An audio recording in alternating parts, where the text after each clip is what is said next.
Hello! Today we're going to talk about a very, very important subject, and that is spiccato. Spiccato is that bow stroke where the bow bounces on the string and we need to be nice and clear and very agile, and we need to have every note even, and it is so important on auditions.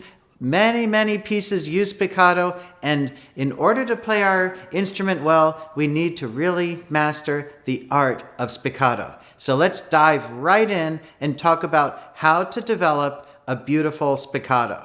So the first thing that I do is I take a look at my bow without the instrument. So let me put my instrument down and let's get to work on the bow itself. The first thing to talk about is the bow hold. The bow hold is important when we're doing the spiccato. Of course, everybody's bow hold is a little bit different, but there are a few things that we have to have in order for the spiccato to work its best. The first thing is that our pinky needs to be nice and flexible. So if you remember the collé stroke and all of these paintbrush strokes, there's always some flexibility in the pinky. What will hurt the spiccato is if we have a pinky that is straight or flat like this, and then there's no flexibility, so the bow gets too tight and we can lose our control of the direction of the bow. The second thing we need to talk about is the thumb. Now the thumb needs to be very relaxed, and so the thumb needs to be curved, not too much, but it should not be straight like this where you can see that it's just going to slip around. So I kind of have it on the bow like this, and you can see that it bends around. I have a lot of flexibility of my thumb. So we have a thumb and a pinky that are doing a big job. The thumb being curved, the pinky being curved. So one exercise that I like to do is that I like to hold my bow as I do, like so, and then pick up this finger, and this finger, leaving only the pinky and the thumb on the bow. So holding the bow like this, regular, then I hold the bow horizontally. Now I pick up the first finger, the second finger, and the third finger. Now you can see the bow doesn't move at all. It's very happy where it's sitting right now. And if you do it and your bow's flying around like this, then I suggest that you work really hard on keeping that pinky curved, keeping the thumb curved, and working to get a good balance so that we can really set a lot of the weight of the bow on the pinky here. Now you can see that the weight is all on the pinky right there. And so when I put my other fingers down, I still feel the weight of my pinky right here. And that's very important because we want most of the weight to be on the back side of the hand. That's these two fingers right here. So that's very important. After we get our bow hold all set and situated, now we need to work with our bow itself a little bit and find where is the balance point of the bow. What is the balance point? Well, the balance point of the bow is the point, since it's heavier at the frog and lighter at the tip, the balance point is probably going to be somewhere in that lower part of the bow, but that's where I can put my finger here and I can actually balance the bow on my finger. Almost. Like so. So when you see that the bow here is balanced on my finger totally, that means that the balance point is right here. So I'm going to hold the balance point, which is right here. And to start my spiccato practice, I'm going to take two pieces of tape and put it right near that balance point.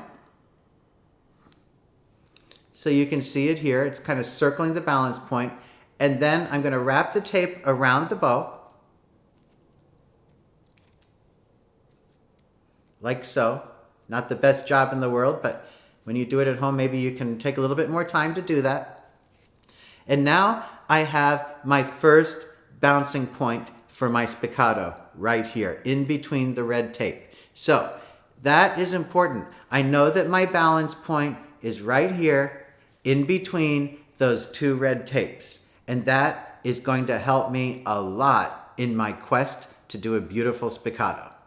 Now let's not overlook any steps, because one thing that's really, really important here is that we have a good posture with our instrument. Not only do we have to have our bow hold well, and we have to have the flexibility in the bow, and we have to know where the balance point is, but we also have to have our instrument situated correctly on ourselves so that we can have control of the direction of the bow, and that our instrument can be in the ultimate place to make the spiccato work its best. So I use for my setup an E-fell shoulder rest like this, which you can get on violazone.com.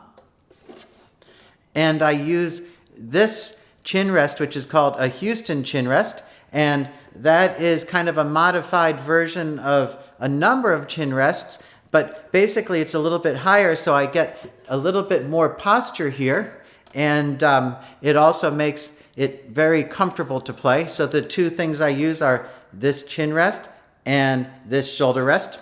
And I put the instrument up nice and high. In other words, I don't like my instrument to be down too much. I like it to be up on my shoulder, and I like my instrument to be as flat as possible, like so. So that the instrument is flat here and not curved to the side, because when I'm approaching the bow to the string to have it bounce, when it's flat, it's much easier to have a good bounce. So it's very important your setup and how you hold your instrument. And I like the instrument to be more to the side like this than in front of me when I do the spiccato, so I have a lot of room to move my arm here. So you can see the setup here. I'm very comfortable. You also notice that with this setup that my posture is good. My head looks like I'm standing normally, and when I put the instrument up there, it doesn't really change like that. You see, here's myself with the instrument. When I take the instrument away, it's exactly as I would be without the instrument. So the instrument is basically just a piece of my body now. And you can see that it's nice and flat here. And that's what I'm looking for to make the ultimate spiccato, to maximize the way that I'm going to do the spiccato here.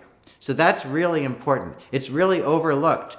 But that way that you hold the instrument is important. Let me show you why.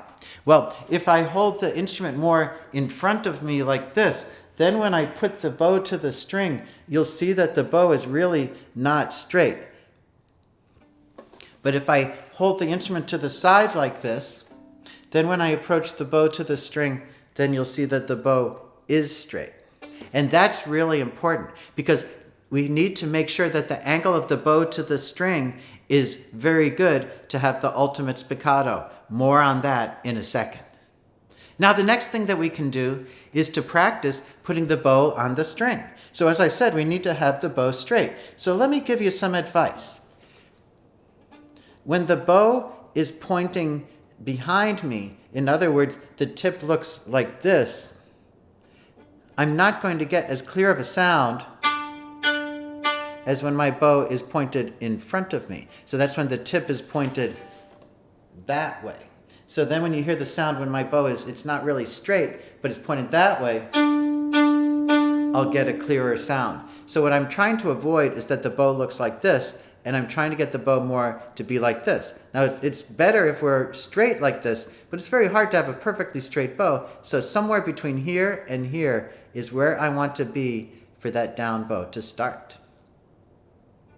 And what I'm going to do is I'm going to take that balance point and just practice a few times having the bow strike the string from above, maybe from about 1.5 inches above the string, and see if I can get the sound to ring out. What's really important to me all the time is to have a good ringing sound on the viola. So let's see if I can get that. That's a good one. I can practice a few down bows first. You can see my fingers, how I try to keep them flexible, and I try to just drop the bow on the string just by swinging my arm back and forth.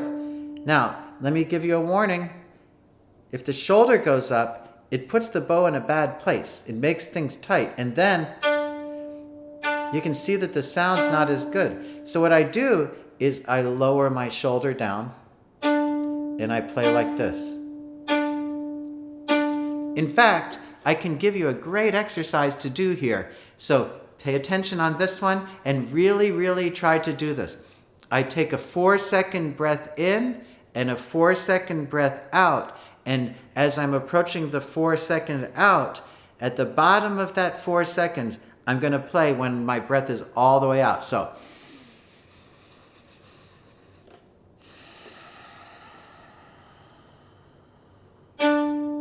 that puts me at my most relaxed state and my body is down. You'll see when I breathe in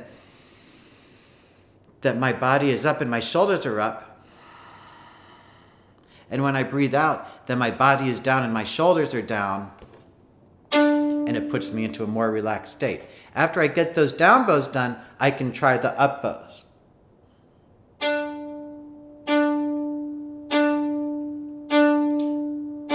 So I'm just kind of scooping the sound out of the instrument from above the string and trying to make every note really, really ring.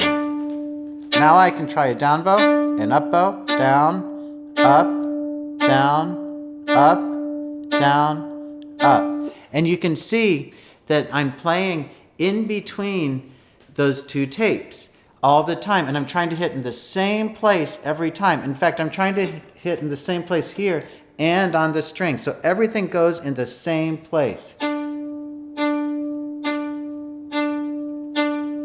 Just dropping the bow gently on the string.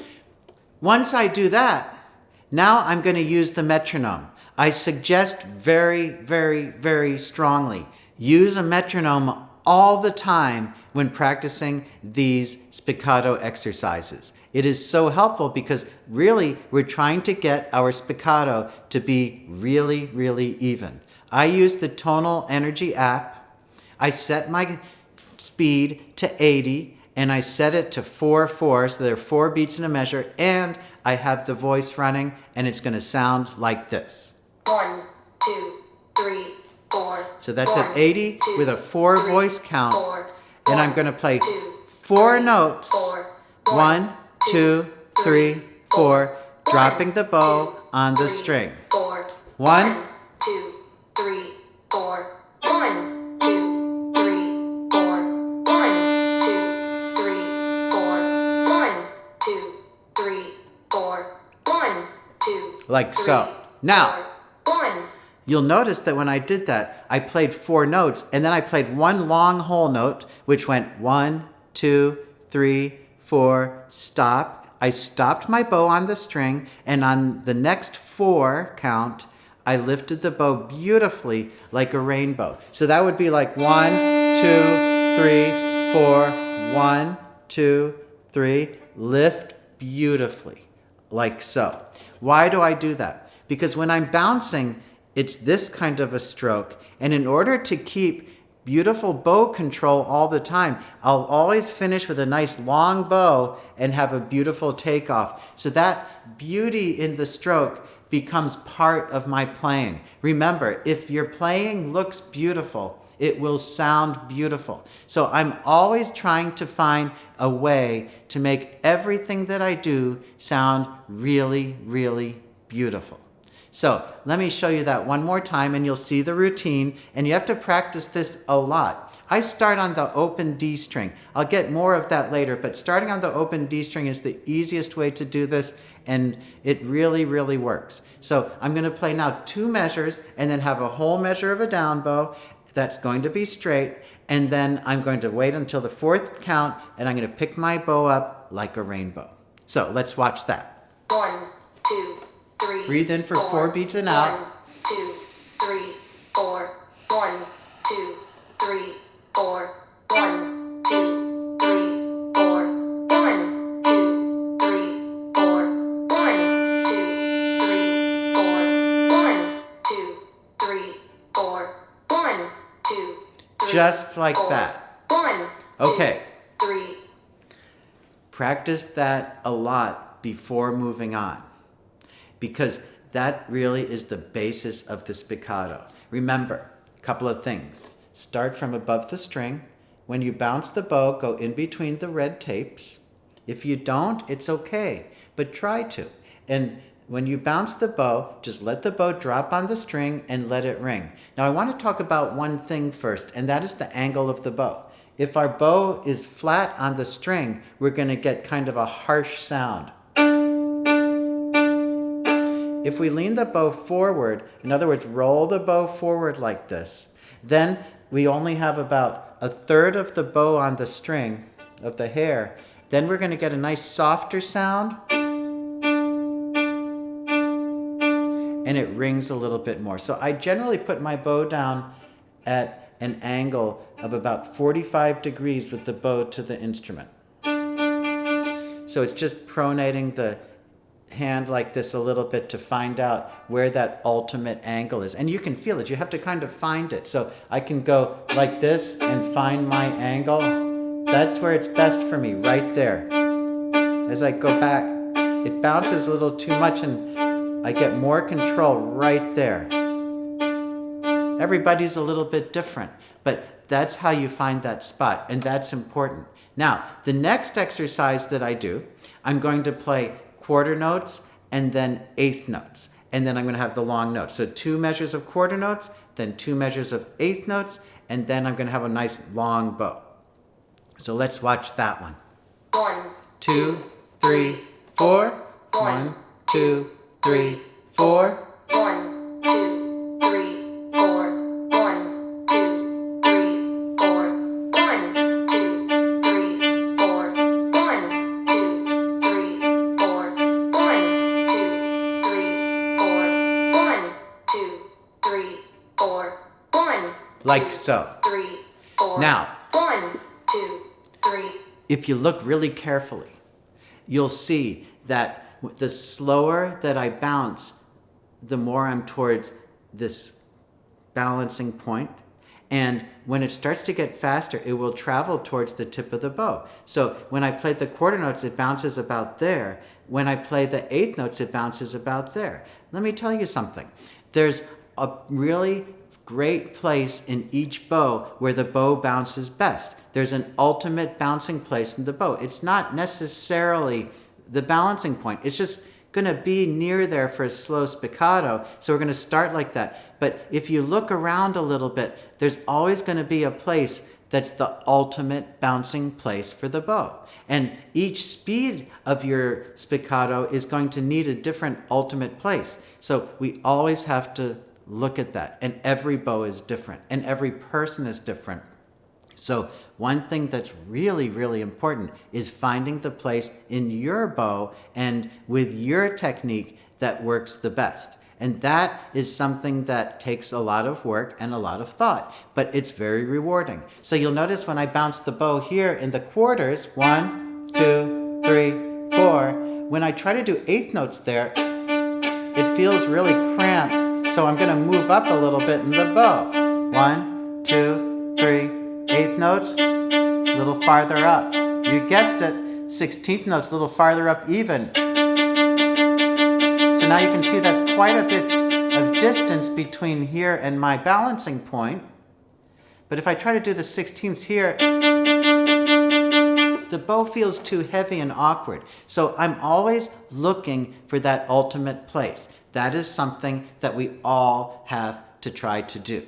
So now I'm going to, as you saw, I'm going to do the same thing. I'm going to do 2 measures of quarter notes, and then 2 measures of eighth notes, and then 2 measures of 16th notes, and then my nice long bow and a beautiful takeoff. And that will pretty much do it for this part of my exercise.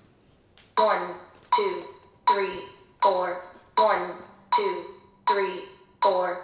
1, 2, 3, 4. 1, 2, 3, 4.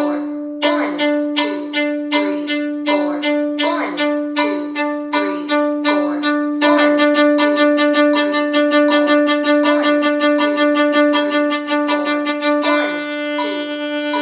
4. 1, 2, 3, 4. 1, 2, 3. Just like that. 1. Next problem. When I start to put my fingers down, the spiccato is going to feel different because the open string rings so much, and when I put my finger down, it doesn't ring as much. And when I put my third finger down, which usually rings with the open G string, it's going to ring more. So I always have to keep my ear on what I'm doing so that I make sure that my spiccato is nice and even and always